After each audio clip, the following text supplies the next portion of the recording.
katabi, let the fire of your faith keep burning.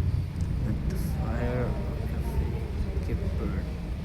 Pabustan nyo ing kasalpantayanan ing balang metong at metong kaya katamo, patuloy ang magliyab, at patuloy tamong magtiwala king Ginoo, karing kayang pangako, karing balang metong at metong kaya katamo.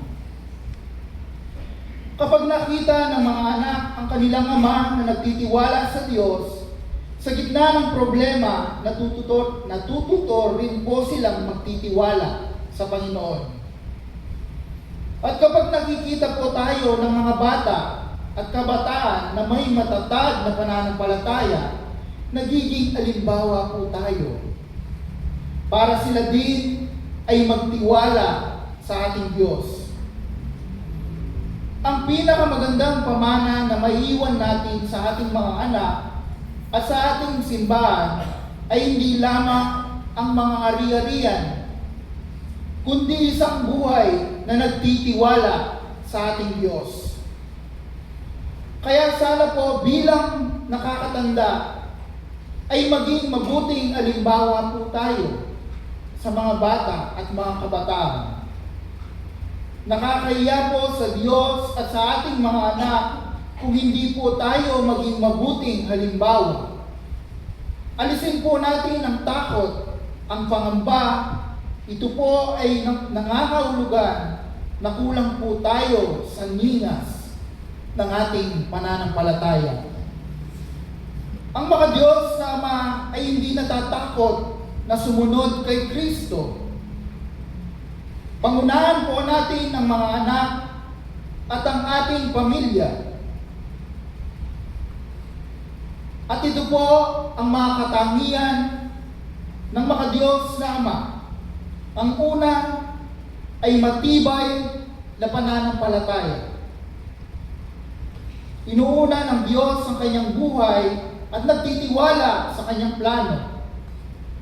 Masunurin sa loobin ng Diyos. Isinasabuhay ang mga aral ni Kristo at sumusunod sa kanyang utos. Mapagmahal at mahalaga. Ipinapakita ang tunay na pagmamahal sa pamilya sa pamamagitan ng gawa at hindi lang sa salita. Responsable at masipag, nagsusumikap upang matugunan ang pangangailangan ng kanyang pamilya. Mapagkumbaba, handa siyang tumanggap ng pagkakamali at matutong magbago. Mapagpatawad, marunong magpatawad at magpakita ng awa. Mabuting halimbawa, nagiging uwaran sa kanyang mga anak sa asal ng pananalita at pananampalataya. May takot sa Diyos, gumagawa ng tama dahil sa kanyang paggalang at pagmamahal sa Diyos. At ang huli, nangunguna sa panalangin. Pinamumunahan ang pamilya sa panalangin at pagpapalalim ng pananampalataya. Karetang aspeto, areta napapakit na ng Diyos karimbalang metong kaya katamo po. Naibilang metong mapengaring lalaki, alimu sapat, itang ibyemo, insablang kailangan na ng pamilya.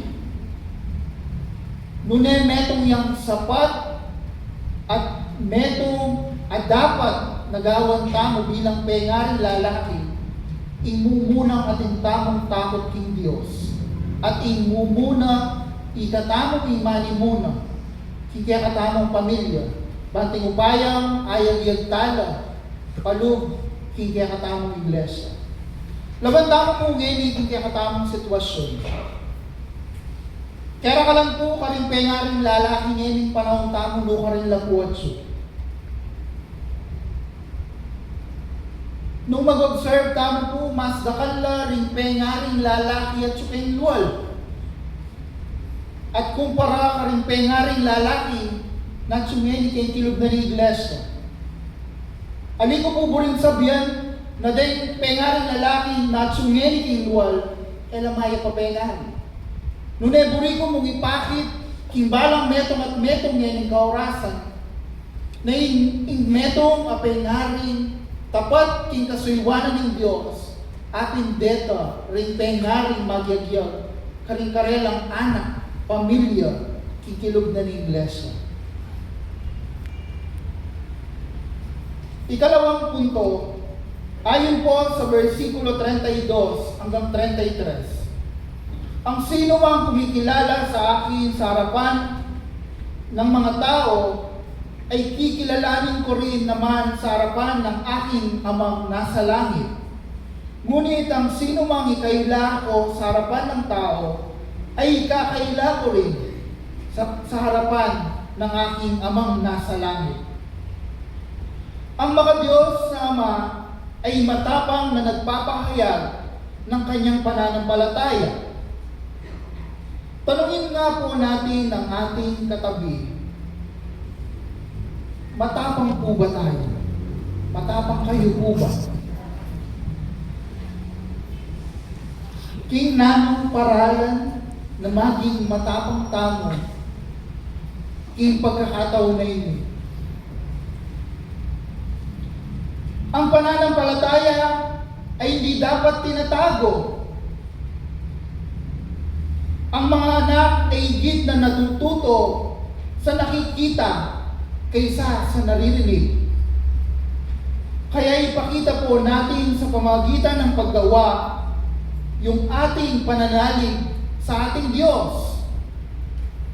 Kung nais ng isang ama na mahalin ng kanyang mga anak ang Diyos, dapat nilang makita na siya mismo ay nananalangin at nagmamahal sa Diyos. Pinapangunahan po ba natin ang ating mga pamilya sa pananalangin? Kung nais po ninyong makilala nila ang Diyos, dapat nilang makita na totoo kang nagbabasa ng Biblia. May devotion po ba tayo sa buong maghapon o pagos ng tamong milabas siyang pepating hapon? Ing salamat man etaya pagkaluging Diyos.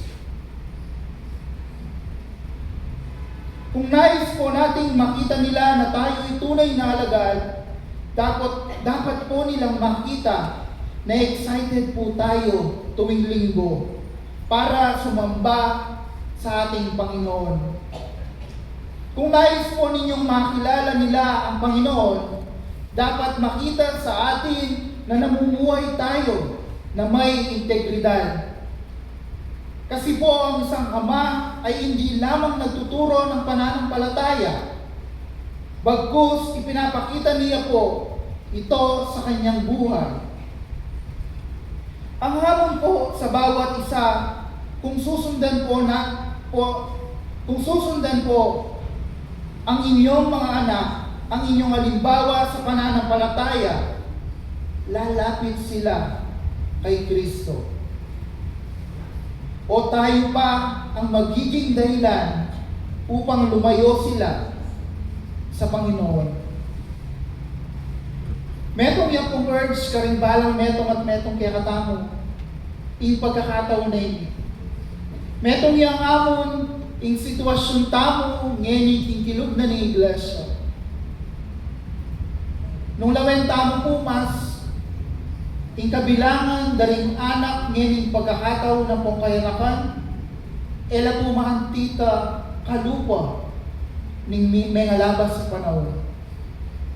E tamo po pagustan na yung sablang iti, mawala mo pa uli na ning, amuyot na ning yatong iti.